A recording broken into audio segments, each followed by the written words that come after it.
I want to try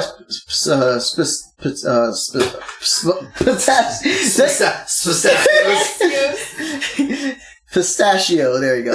Pistachios. I want to say stapacios. I want to try pistachio ice cream. I want to try potassios. Potassiumos.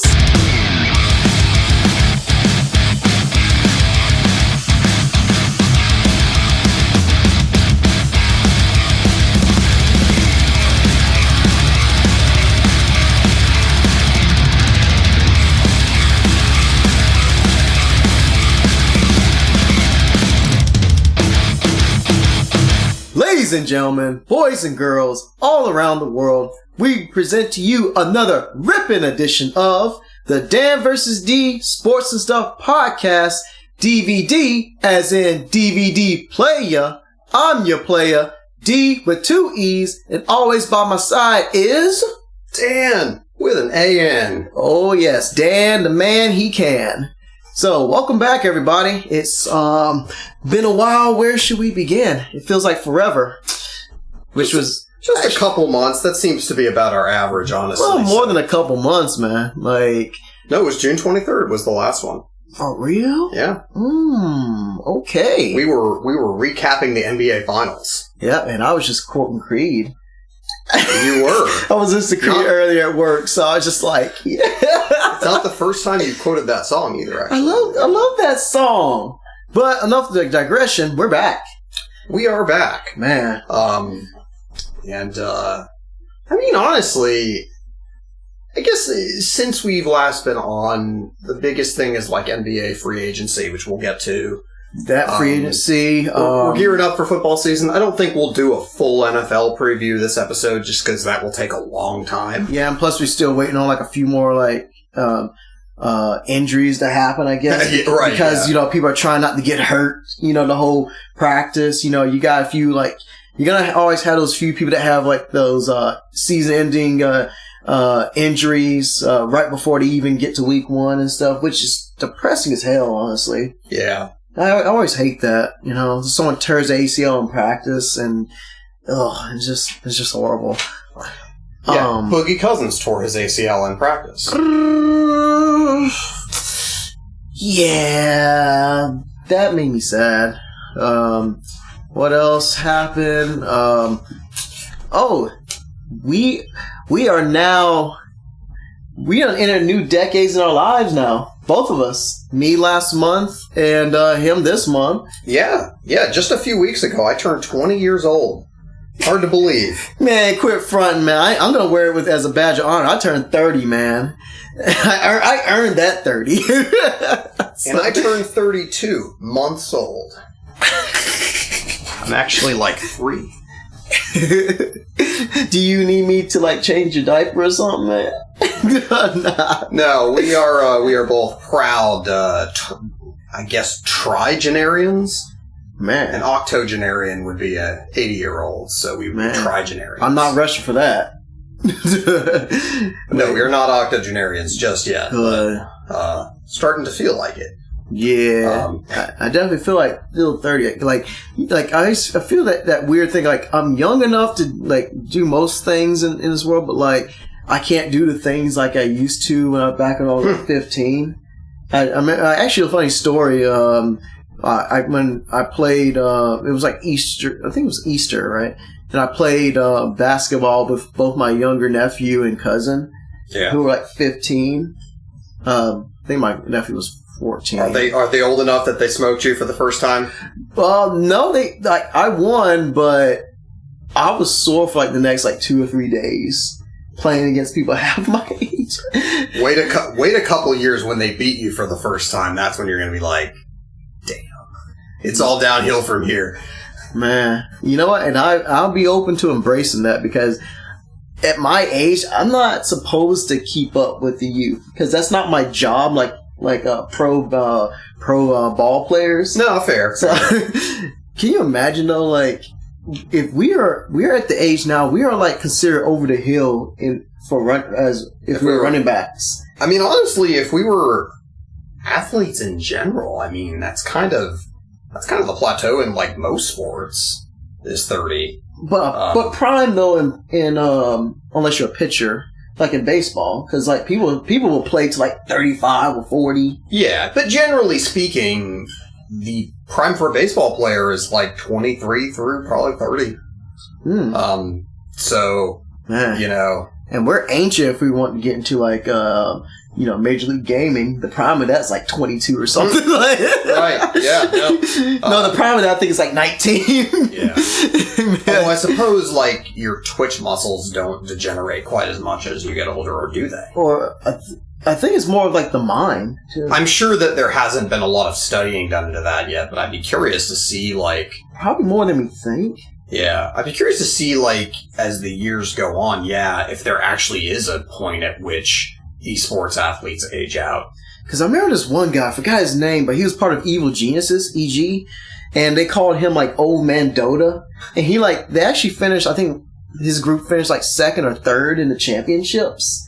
And that was cool. I think they won it one year, too. Huh. So, yeah. They called him Old Man Dota at age 27. Because I sort of suspect that, like, the way the sport is structured now, that people age out much more because it's just incredibly stressful and so little actual return for your efforts. There's no money. Like, we talked, like, we actually mentioned it, like, towards the end, like, episode 12, like, we do this, like, for the love of the game, and we kind of reference the game, Major League Gaming as well. Right, unless you're the absolute best, there's no money in it for you. The grind is very difficult. You're like, you resemble like an indie wrestler now, just trying to get his start. Because you hear the stories about guys and girls, like, living out of their car and stuff, sharing like a small apartment with people, and traveling like hours to do a match and come like get paid just $50 and come back just for the opportunity to someday make it a career.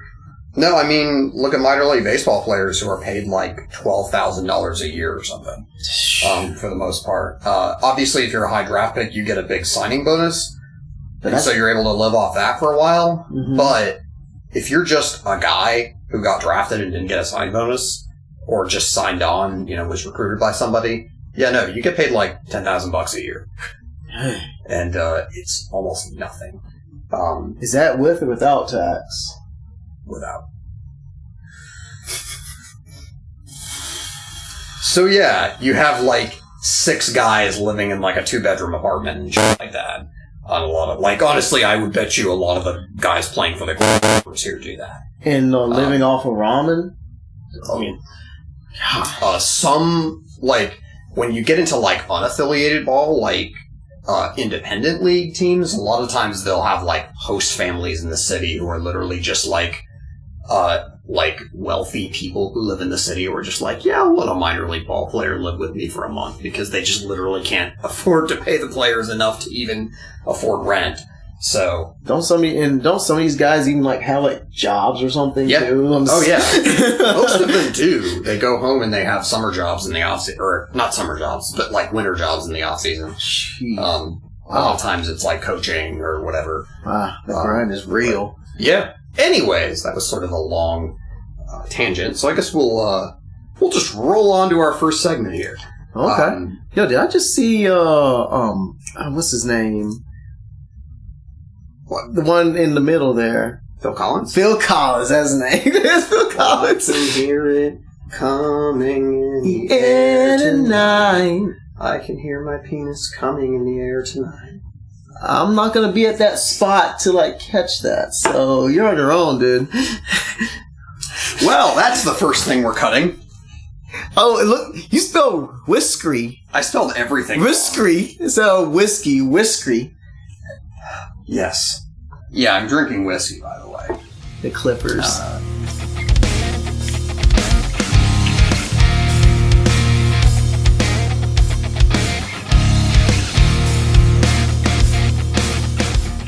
All right, so let's shit all over the Browns.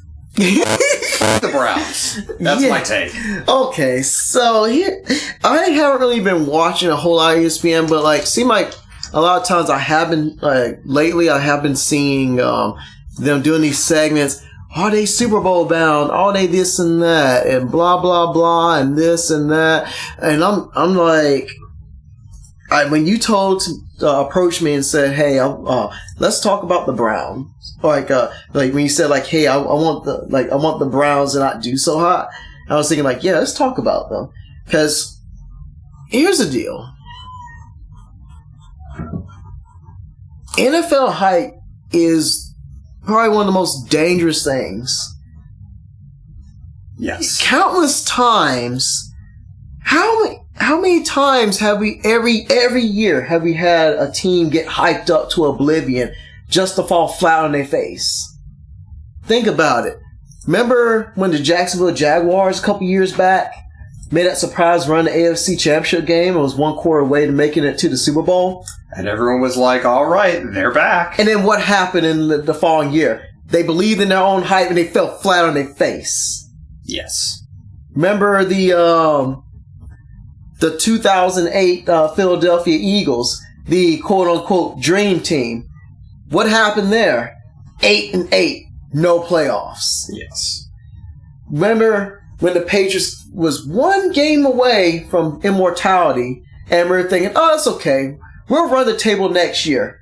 First play, Bernard Pollard undercuts Brady from behind his knee, tears his knee up.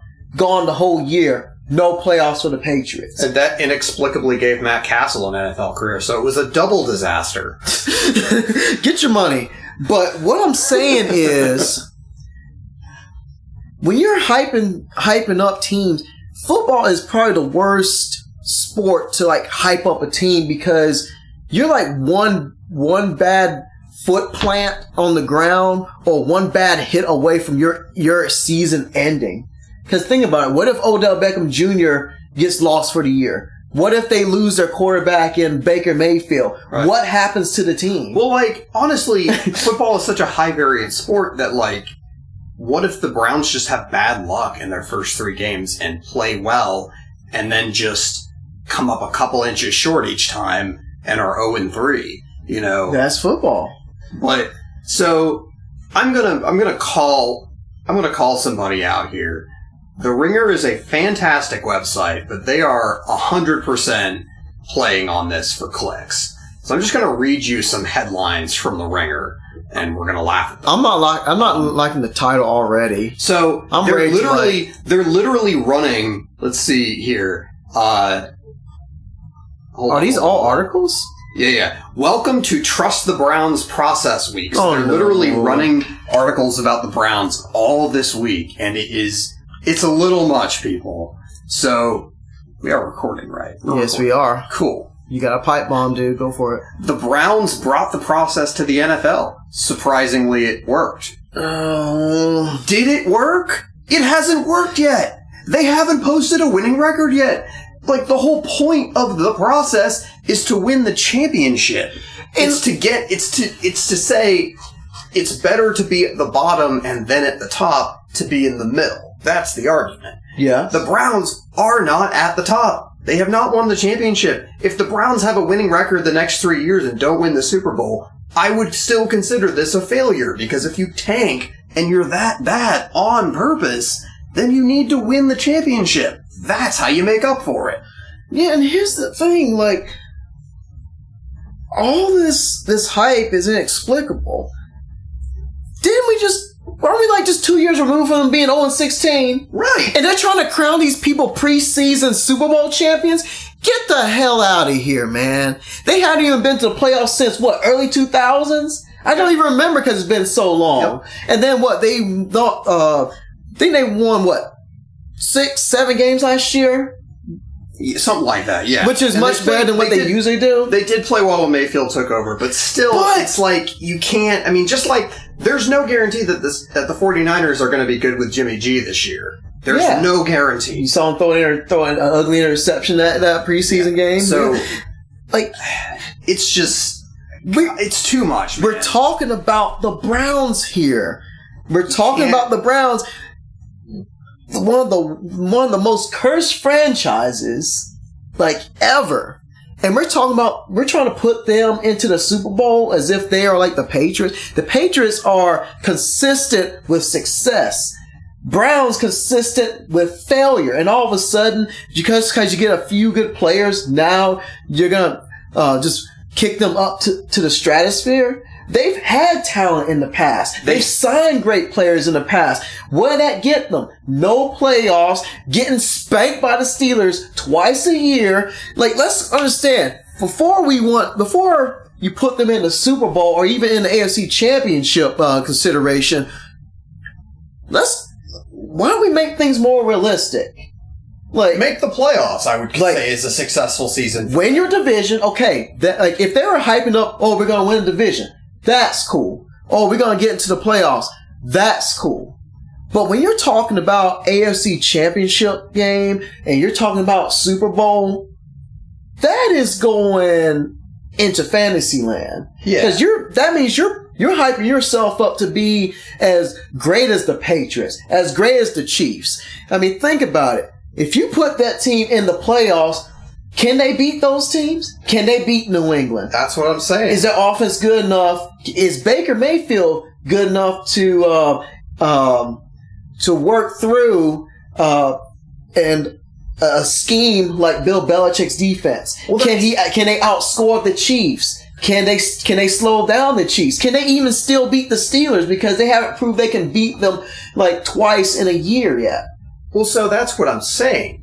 It's entirely possible that they do have the goods and that Baker Mayfield is that good, but we don't know yet.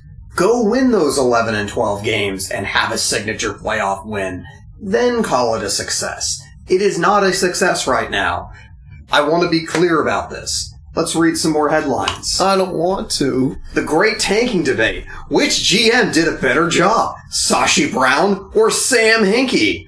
Oh man, holy crap! Sam Hinkie's back! He's back on the podcast, dude! They better not. It's been like a year. No, it's been 2 years. It's been 2 years. Sam Hinkie. And Sam Hinkie's back. How dare they besmirch the great prophet Sam Hinkie, man. Sashi Brown can't even hold Sam Hinkie's jock strap in tanking, man. I was going to say. They had to literally fire him and bring in Brian Colangelo to stop tanking. Sashi Brown just like by default he tanked because they're the Browns. Let's not forget that they brought in Colangelo over Hinkie, and Hinkie resigned because he was like, screw this. My authority here is being usurped. Because I don't want to trade down and acquire more draft picks. His work had already been done. His work had already been done. Did all the losing on purpose. Like, Sashi Brown, they were already losing on purpose, man, before all that. So, really, was it just was it Browns doing it, or was it just the Browns being the Browns? Because you cannot script what Sam Hinkie did, man. No. Like, he just straight up just tore it down and kept it torn down. He tore that team. He refused intentionally drafted injured players, brought in guys that no one had heard of. It was literally just like out of Major League. It was like, God. Well, at least he got he helped people like TJ McConnell maintain jobs and get jobs elsewhere who didn't have originally have a chance. But Sam Hinkie would literally trade and get bricks, put them to the side, and refuse to use the bricks to build the house. Yes. So, all right. Behind Baker and OBJ, the Browns are ready to become the NFL's next big thing. Again, are they really? Or are we getting a little ahead? They have the potential. I don't have as much of an issue with this one because they said the Browns are ready. I would agree that they're ready. Yeah, they're ready. If they took out ready to become and just said are the NFL's next big thing, then I'll say no. I would just crap on that. Saying the R rated, that is making note of potential, and I like that. Yeah. But all the Browns are right now is potential. Every year they've had potential, but let's be honest, the Browns are still the Browns until they prove us wrong and make a playoff berth, man. Yes. Why are people trying to crown them? Is it because they're underdogs and they want to crown an underdog so bad and want them to succeed so badly that and it's a team that is like the opposite of the New England Patriots? I guess. Like, are we like Apollo Creed and they are Rocky from the first movie? Yeah, I mean, think about it. So remember when the Pittsburgh Pirates kind of had their sort of like analytics-driven resurgence, and they drafted Kutch. I love Kutch. They had literally had with the Braves, though. They had literally had 20 straight losing seasons and had not sniffed at the playoffs in 2 decades. Didn't the Tigers have a similar fate too? Yeah, a long while ago. But you know, a like historically downtrodden franchise kind of coming back, and it was cool to see the Pirates be good. And then they got completely screwed over by that one year where the Central had 3 like 97 plus win teams, and they got screwed over in the wild card game. It's the Cardinals. Yeah, because that was when Jake Arrieta was on that run, and he shut them out in the wild card game. And damn it, the guy on the team punched the Gatorade cooler. Anyway, but here we go. Next headline: a Browns fan comes to grips with the Browns being cool. The Browns aren't cool yet.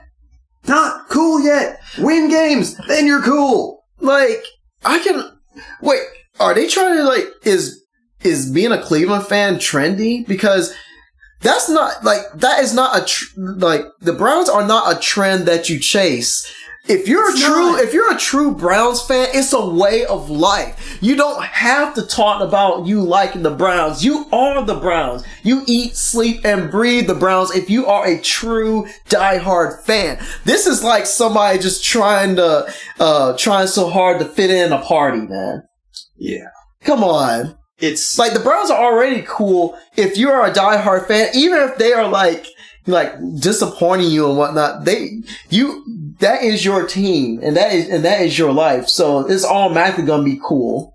Yeah, because that's a part of you. This sounds like a guy who's trying to jump on the Browns bandwagon. Yeah, and it's a cool article. So The Ringer is a fantastic website. We're just having a little fun here. I'm actually, as a mild apology, I'm going to put links to all of these articles in the episode description. Go read them. It's a lovely website. I clown on it a little bit. Also, seriously, that was really annoying when, like, the NBA finals were going, or the NBA playoffs were going on, and, like, half their articles are about Game of Thrones. That was annoying, too.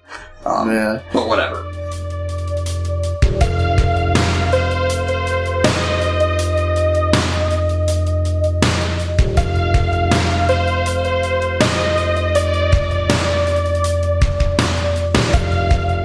Let's talk about Antonio Brown. You monologue about it for a minute, because honestly, I'm so fed up, I'm just done with him as a top.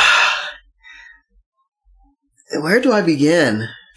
Like, well, his name is Antonio Brown. His name is Antonio Brown. He's one of the best, like, wide receivers of our generation, okay? The title of this episode now is going to be called Antonio Frown. He's a clown. Like Antonio Clown. He's literally a clown.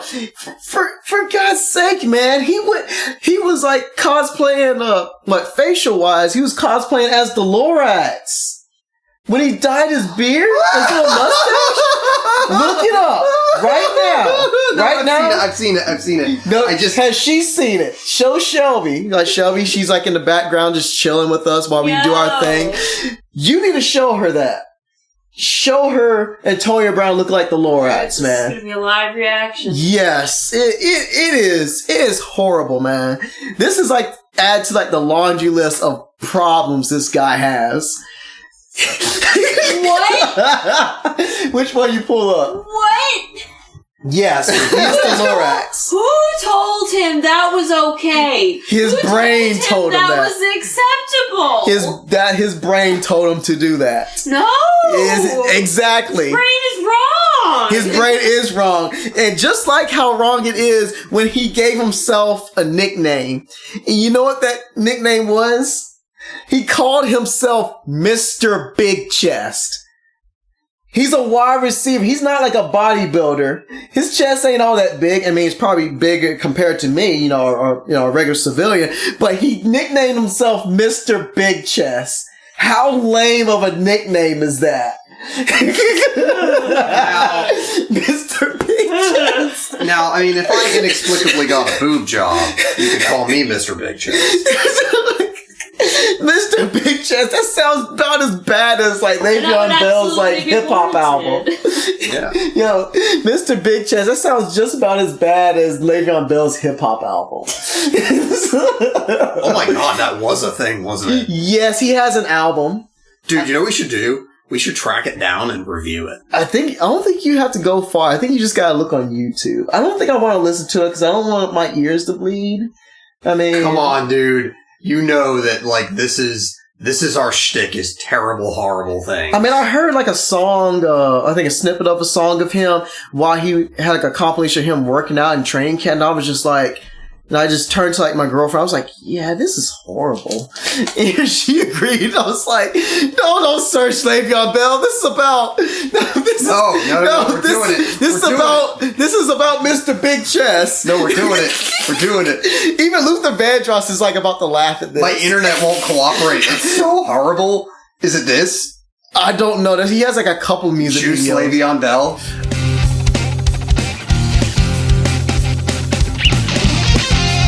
You probably just came back from a transition because I didn't include the song in the episode. Doom, doom, doom.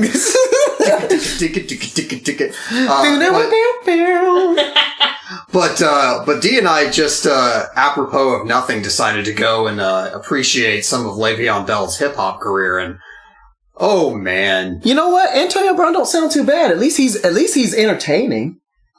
Like, at least Mr. Big Chest is entertaining. You were talking about Antonio Brown. I completely... AKA the Lorax, AKA Mr. Big Chest.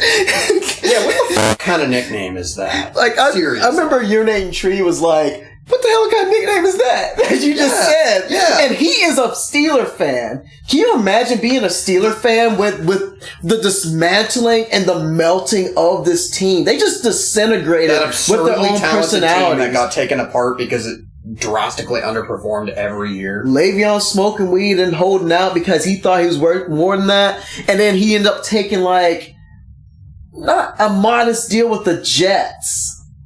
So he can rot there. And then Brown just plays himself out of Pittsburgh, where he's going to play with an inferior quarterback. So, but like, let's dwell on Mr. Big Chest for a second. I'm not going to get over that. I'm sorry, man. The Big Fundamental is a better nickname than that.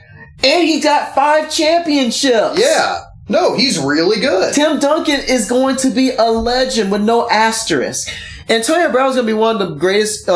He's going to be given the TO treatment. It'll take him years. One of the greatest to never get a ring. Yeah, not only that, but he will be like, when the committee votes on him, he is not going to get in for years just because of him just being perceived as a diva. I think he's being perceived more as a diva than like, Keyshawn Johnson, who wrote a book called Give Me the Damn Ball. It's true. I mean, even Keyshawn Johnson was able to get a job at ESPN and hold that down for a while. So he wasn't a complete and utter diva to like, keep him from getting other jobs. Oh, when he retires, somebody will put him on TV. Yeah, because it's compelling. But at least he seemed like he kind of mellowed out, though. Yeah. It's like, Antonio Brown seemed like he seems like a guy who is. He sounds like he's acting like he's in his early 20s, even though he's like 29 or 30 now. Yeah. So he doesn't seem like he is mellowed out or is humble like a usual 30-year-old. He just seems like he's like a man-child. And like the whole helmet issue, I haven't read much on it, but I heard he's like threatening to retire because of that. He's not going to retire. And then the whole thing, then he had the whole frostbite thing. Like with his feet. I don't know if it was that or something else or cryotherapy, whatever. His jacked up foot where there's just like a giant triangle of skin missing. Like already Mike Mayock, the general manager, is fed up with him. Him and John Gruden. You guys brought him in. You brought this mess into your team, which was already a dysfunctional mess anyway, because you had John Gruden, got him out of retirement to coach your team and trade Khalil Mack and just dismantle your team and whatnot, and still choose to stay with Derek Carr. So y'all already was like a three ring circus anyway. So So I love it. Like, I love it. This is what the Raiders should be. But this is more. There should always be one team that is just catastrophically poorly managed. But that's the Cowboys. That's the Dallas Cowboys. But the Cowboys have been good recently, though. Yes, because Ezekiel Elliott, who they don't want to pay. Although they've continually lucked into generational talents, so Yeah. You know who else lucked into generational talent? The Detroit Lions. And see how well that worked out. 0 championships. It's true. But the Raiders though, this is even crazy even for them. When the coaching staff is already getting sick of hearing the Antonio Brown antics. Well before week 1, it's going to be a long season. And it's going to be a fun season. It's going to be, they're going to be meme central. As someone who roots for chaos, it's going to be a fun season. I love the fact that they've signed John Gruden forever when the guy has no freaking idea what he's doing. Spider 2. Spider 2, and he's going to whack Jarrett Carr in the nuts with a pool cue. Dang. With a pool noodle. Dang. That's what I meant, not a pool cue. Dang. But I guess when it's all said and done, it's I'm not saying anything that hasn't already been said about Antonio Brown. It's just, I just wish he would just shut up and just go ahead and do his job. Because, it's just getting mind-numbing and it's just getting old. It's exhausting to read about him every day. It's as exhausting as LeVar Ball. Yes. Well, that's Actually, LeVar is still, pretty, is much worse still. Yeah. Because he was hyping himself up and hyping his kids up, which I understand you want to do that, but him saying that he could beat Michael Jordan one-on-one, come on, man, get off it. No. And stop. As you said, 2024, man, he'll be a general manager and he'll be coming off the bench and all 3 of his kids. Actually, no, that dream can't happen now because Lonzo's not. Lonzo just got traded to the Pelicans.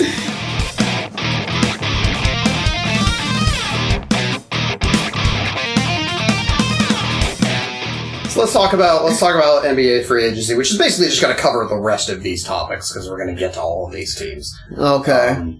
So let's see. The dominoes all fell. AD did get traded. He went to the Lakers. No shocker. No shock there. The Lakers just sent everything over pretty much. Except for Kyle Kuzma. They did keep Kyle Kuzma. I like Kuz. He's great.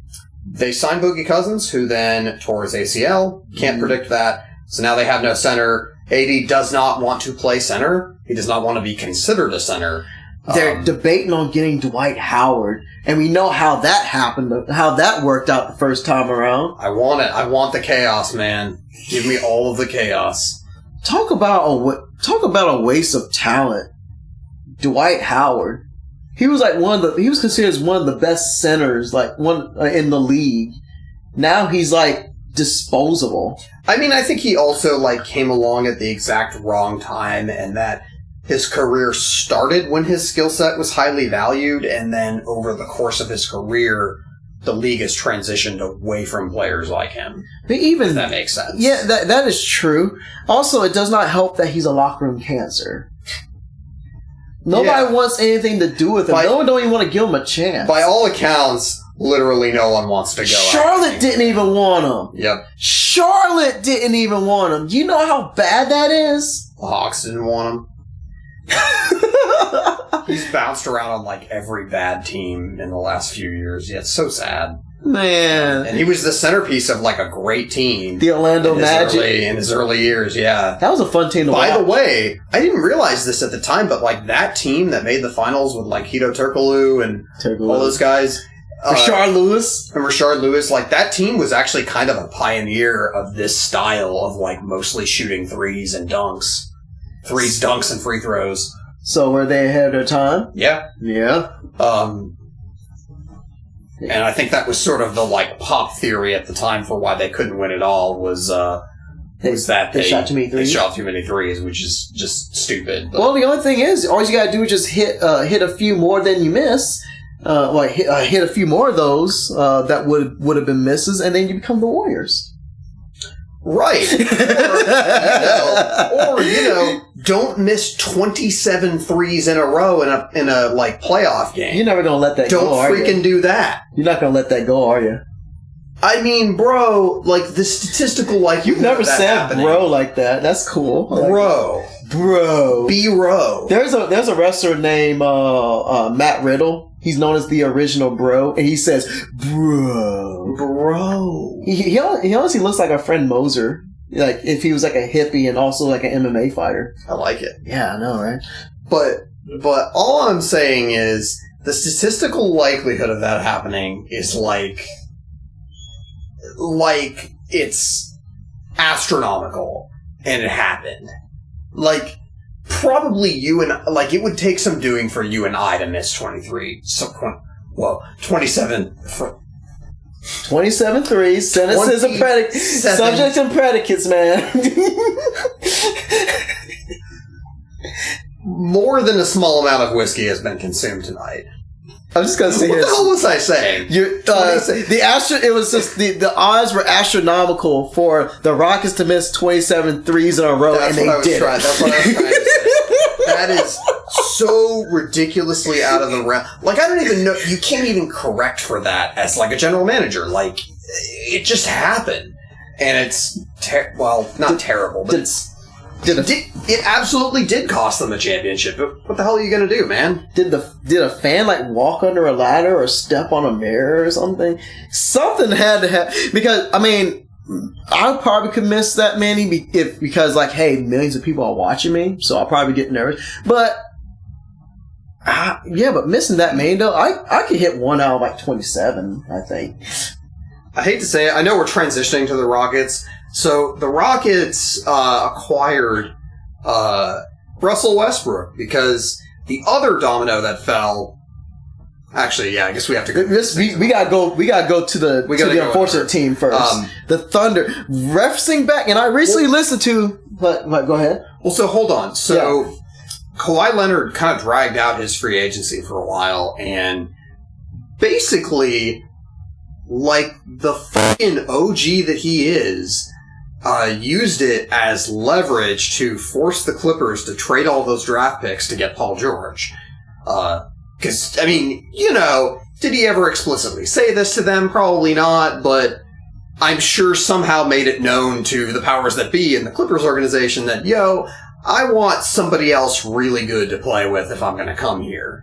And so they went out and made it happen and acquired Paul George, and Kawhi signed with the Clippers, which makes them, we'll get back here, but makes them, I think, the favorite for next year. Do you think when they pulled that off, you think he laughed? Like, laughed when they...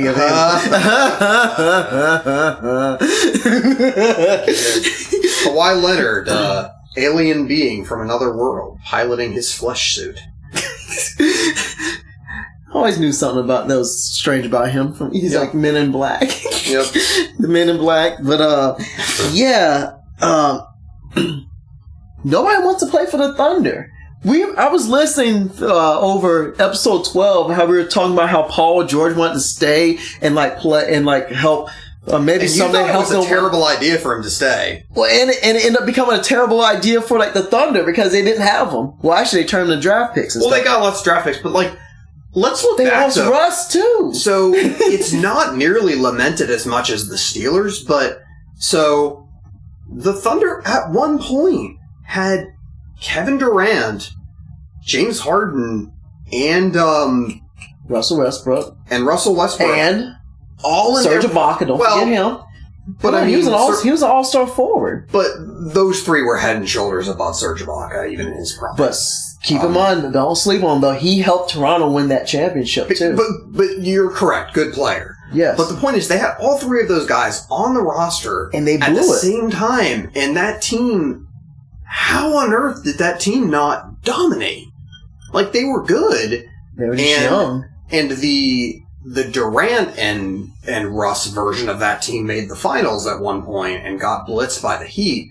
But yeah, how on earth did that team not win a ring? Like, and even without the Beard, they had a 3-1 lead against the Warriors and blew it. That too. And that's what made KD be like, I'm going. But, yo, man, such a waste of talent. That still blows my mind. And I still think back and I'm like, why the hell did they trade Harden? Like, that still doesn't... I guess maybe Harden just didn't want that role because he was the sixth man on that team, basically. I think they also lowballed him, too, in terms of money. Right, and I guess maybe they knew that they probably couldn't afford to pay all three of those guys max contracts or whatever. But still, like, I think they chose the wrong dude. Like, I don't know. I think they just straight up botched everything. Yeah. Like, and I mean, they didn't exactly do a great job of building around those guys either. How do you only get like one finals appearance? Only one finals appearance. I guess they also ran into the Spurs and they ran into this and that and they're just like, and then the Warriors and like. But yeah, I mean that was the end of an era for that. End of an error. I am for that group because none of those three guys are there anymore. And now Harden and Russ. So that's the other thing. So the Thunder turned around and they traded Westbrook to the Rockets. So are they the Houston Thunder? The Houston Thunder Rockets? I guess.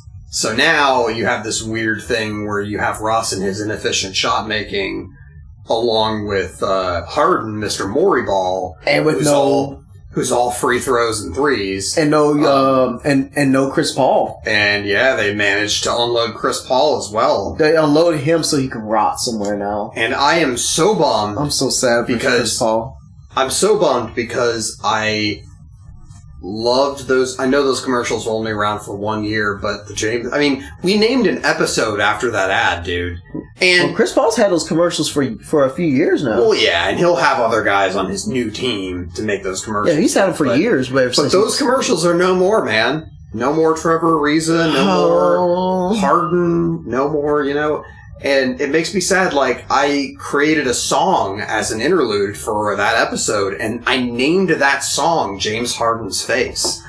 And, and it's no more now, and it makes me very sad. Quote the Raven, nevermore. D with the literary reference. Was that Edgar Allan Poe? Yeah. Nevermore, man. Look at you. I mean, which one of us was an English major? Well, obviously this guy, because he can read a lot faster, and he could type like a 20-page paper in probably 3 hours while I'll still be on just a couple pages. I'm actually a very slow reader, believe it or not. I'm a very... Man, I can't, as I digress, my girlfriend could probably, read, 100 pages in, an hour and a half. Good for her. It's insane, dude. Secret. So, me, gainfully employed adult, you know how I got through college? I would read about half of a novel, and then Wikipedia the ending. Spark Note it? Remember Spark Notes? No, not even Spark Notes, because I didn't want to pay money for it. I would Wikipedia the ending. Wait, you gotta pay money for that? Yeah, you bought the little books of Smart Notes. No, it was they had online. They had websites where you could read the. There's a Smart Notes website. Oh, apparently I just suck ass at being an English major. No, just being just being a lazy high schooler. That's Turns out I didn't graduate, and I'm actually still in college right now. Ladies and gentlemen, it's time for this week's Detox. Yo, that shit is dope! Yo! The lore continues. Man. So, off the top of your bat, too. Off the top of my bat. I forgot about that, yeah. That's gonna be your baseball segment. Yeah, I like that. I was been trying to come up with something for months, and then the detox.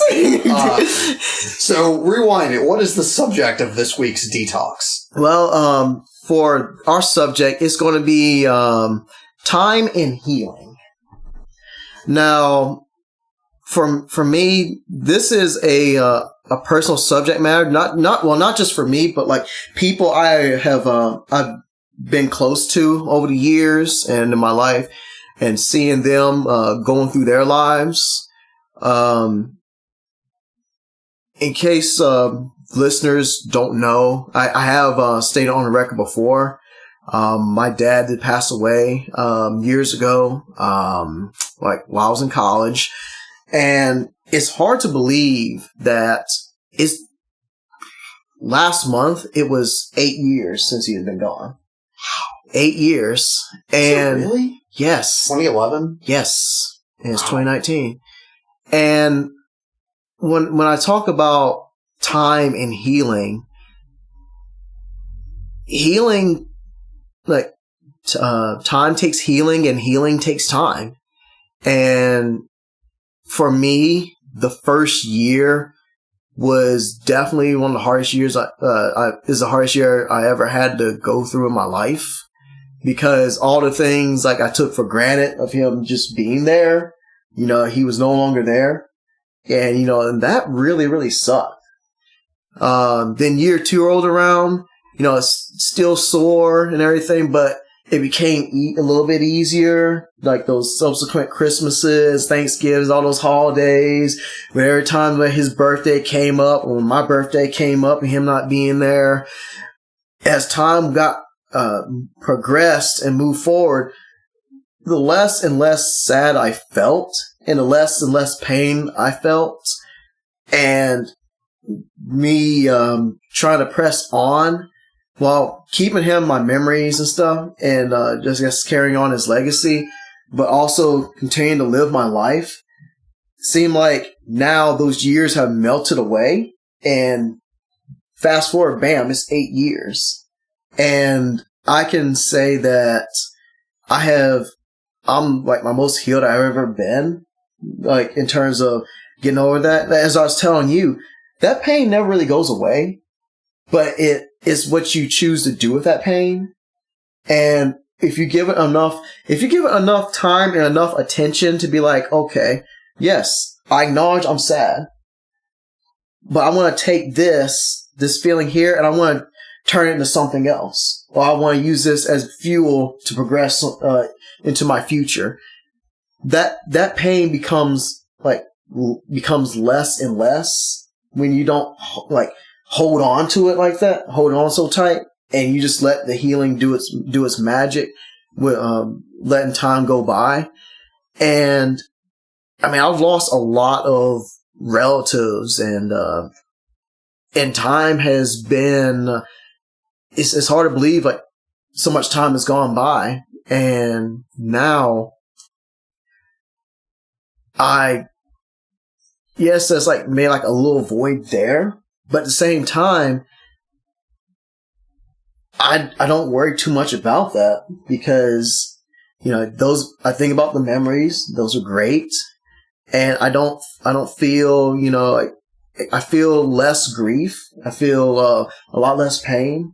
And overall, I feel at peace with my losses, because I know people now, especially recently, people have lost, their fathers.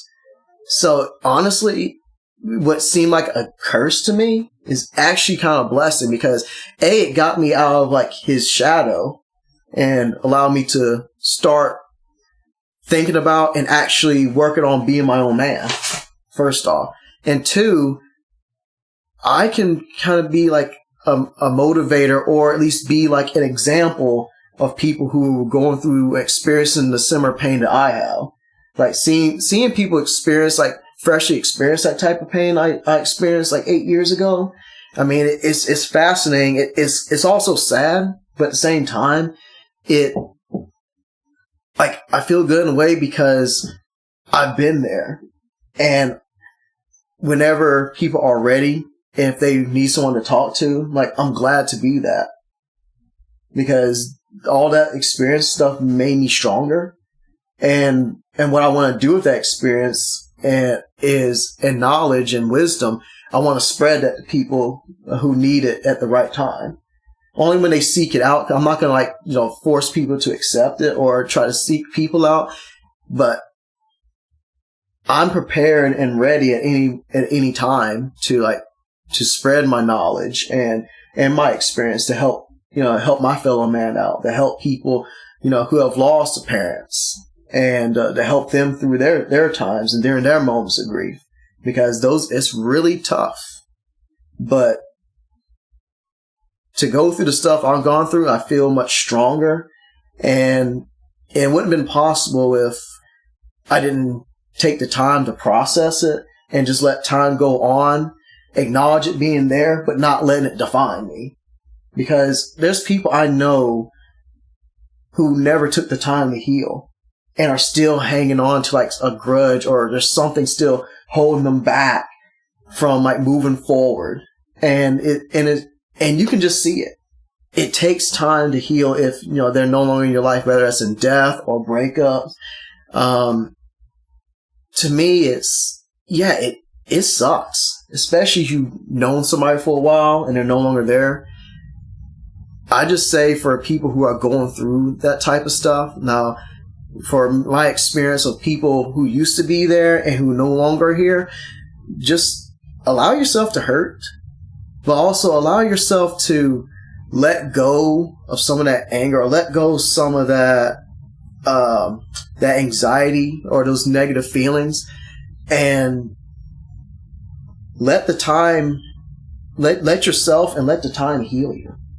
Because when you hang on to something, when you hang on like hang on to grief or hang on to a grudge and choose not to heal, it can be long, and you can lose sight of the things that you have in front of you. Maybe not in death, but that's what happened to me when I was at my job. Like, I was so upset and so angry at my other job that I forgot everything that was in front of me, including like my girlfriend who was giving me all the encouragement in the world. I became bitter. And that bitterness manifested, and I just didn't want to be happy. I didn't want to try to be happy. I just wanted to just sit there and just wallow in my own misery. And it like takes over your life. It does. It becomes like the only thing you can see. And it also becomes like an addiction. Yeah. So I didn't want to be happy, because like I had like this weird logic of, if I'm happy, it's going to make time go by fast, and I'm going to go right back to like my crappy job, and I don't want to do that. If I'm happy, then people don't understand how bad it is. Yeah. And I used to just play it off as if it was not a problem, but people who are real close to me, or like, like my girlfriend was real close to me, living with me every day, she could see that. And I became turned into a person I didn't want to be. And now, like, I'm at like much through grinding and stuff, and just, I had given up before, but then not giving up any longer. I end up, getting a new job that's much better, and a much more, better mental space, and in better spirits every time I see you. Yes, and I just want to take that energy, and I want to show people, hey, you can be in this spirits too, but I can't make you do it. Like, it's a person's prerogative, and it's their decision when they want to do that. The time and healing is a choice. Like, healing is a choice. It's okay to choose not to heal right this minute and stuff, but sometimes you can only go so far without saying, hey, let me heal. Because when you see like wounds, like real heavy wounds, like real deep wounds, like in someone's leg, you have to get rid of the crappy stuff, the infectious yellow stuff, to let that stuff heal inside and then out. And sometimes we don't want to get our hands in the messy, icky stuff. But if we want to heal those physical / mental wounds, eventually we got to get our hands dirty. It's work. Healing is work. It takes work. But that's sort of what I've discovered over my own process over these past year or so, is that, like, you don't heal unless you put effort into healing. Mm-hmm. And that is hard. It is hard. It's hard work. But, I mean, what you get on the other side is peace and some measure of perspective on what's happened to you. And, it coincides with all that. Patience. And what does patience take? Time.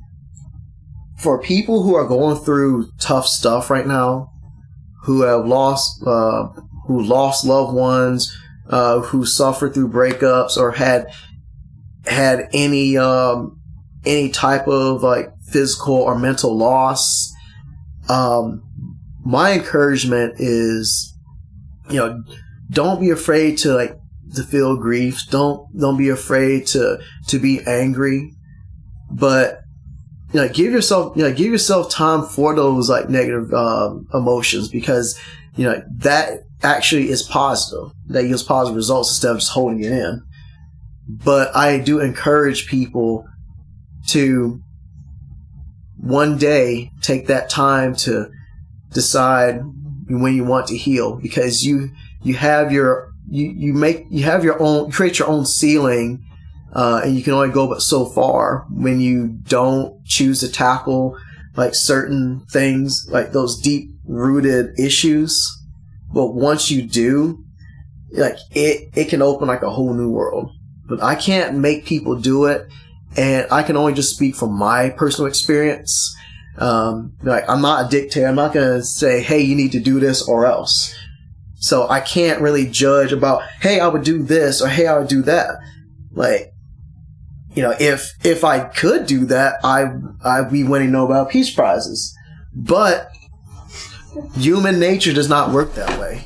And we're complex individuals who have our own thought processes and and our own outlooks, the way we see things, the way we cope with things. Yes. And it takes the time to figure out our own personal formulas to see what works for us, what doesn't work for us. If you want to heal, or if we do want to heal, when we want to heal, it's all about the right timing for ourselves. You don't have to heal because someone tells you to, and there's no deadlines on that.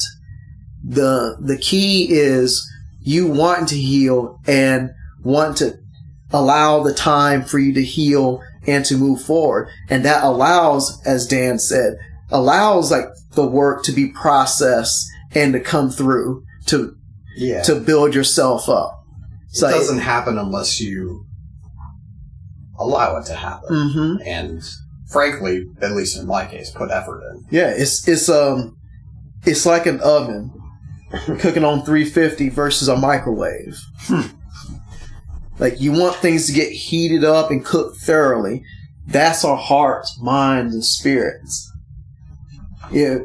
Microwaving it warms it up on the surface, but have you ever dove your spoon or fork in, down the bottom, and you eat that part that's still cold? Yeah. No, that's gross. Yes. It's gross. So that's where the time comes in.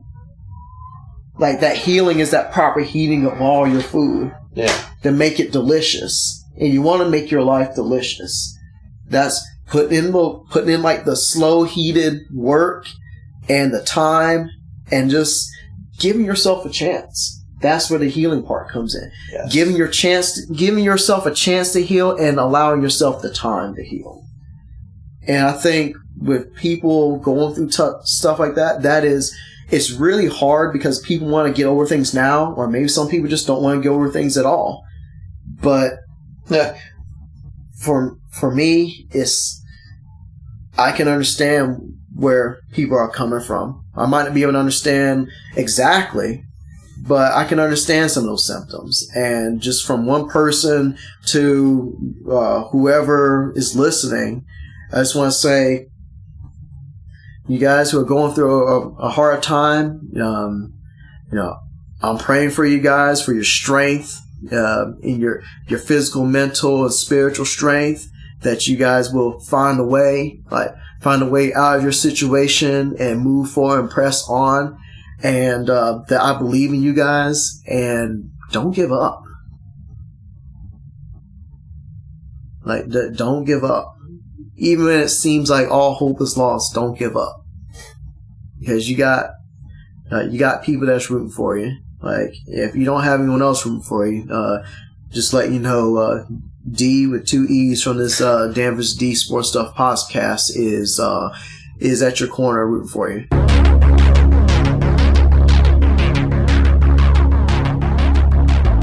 So I know that was kind of long-winded because I didn't know where I was going with that, but you always find your way home. That's just kind of how I feel from my heart. So yeah, that's why I like at the end to just kind of.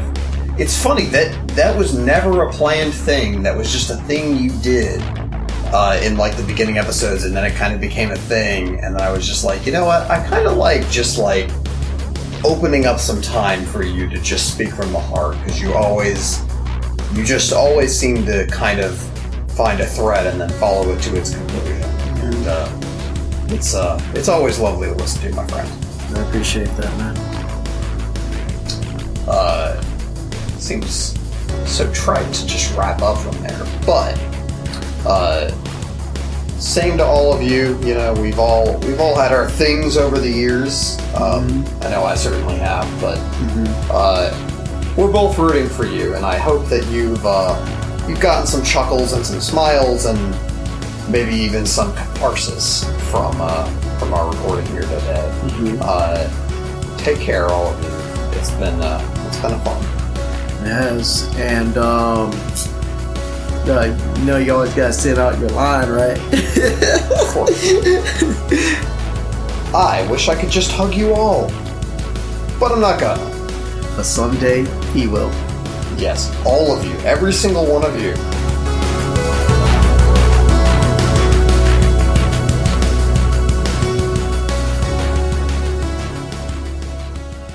I would want to someday do a TED Talk. You should. Someday. I just gotta like make sure like I don't get so nervous talking to strangers. But we'll call it a D-Talk. Man. Detox. Oh my god, that's the name of this. That's it! That's the name of the segment. That's it! It's called Detox. Yo!